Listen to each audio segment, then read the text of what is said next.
Avant toute chose, je rends gloire au Très-Haut pour cette circonstance qu'il a rendu possible ces jours.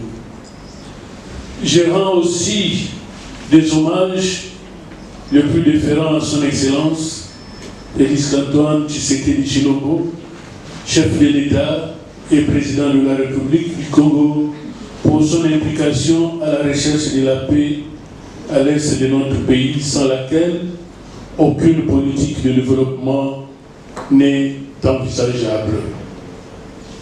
Permettez-moi aussi de dire mes remerciements à son Excellence, Monsieur le gouverneur de la province du Congo central, Grace Kwanga Massangi Bilolo, pour sa volonté de matérialiser la politique du chef de l'État en cette matière.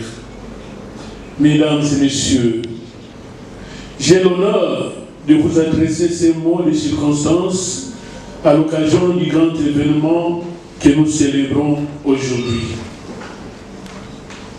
Il s'agit bien entendu de la commémoration de la journée. Vous conviendrez avec moi qu'on ne peut pas parler de géomètre sans toutefois faire allusion au ministère des Affaires foncières. Ce dernier existe dès la création de la République démocratique du Congo comme État.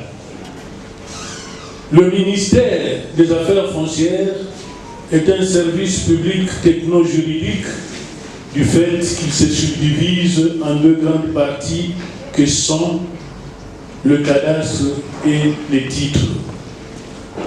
1.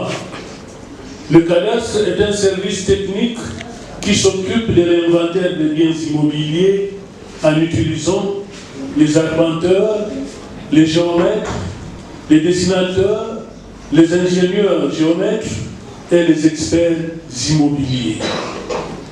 2.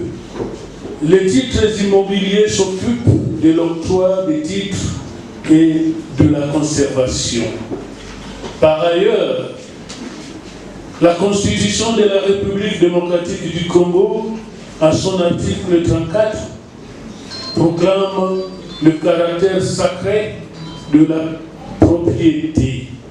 De ce fait, l'État congolais garantit les droits à la propriété conformément à la loi et à la coutume.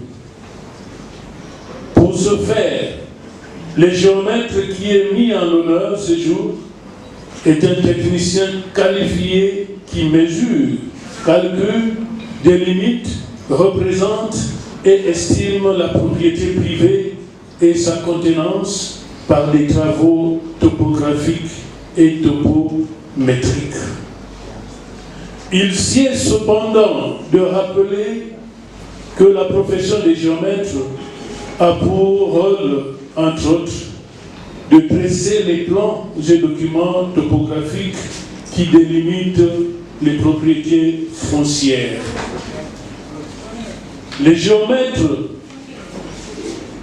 est aussi le seul agent habilité à définir une propriété en fixant les limites des biens fonciers.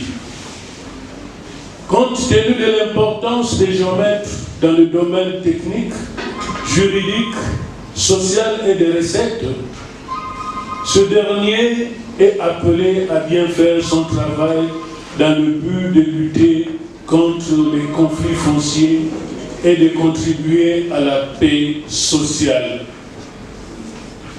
À vous, chers géomètres, je vous recommande, en plus de vos études scientifiques, d'avoir également la maîtrise du code foncier, du code de bonne conduite de l'agent public de l'État et la connaissance de la loi portant statut de l'agent des carrières des services publics de l'État, ainsi que de l'ordonnance portant règlement de l'administration relative à la discipline. Que vive la République démocratique du Congo, que vive la province du Congo central, que vive l'Union des géomètres. Je vous remercie.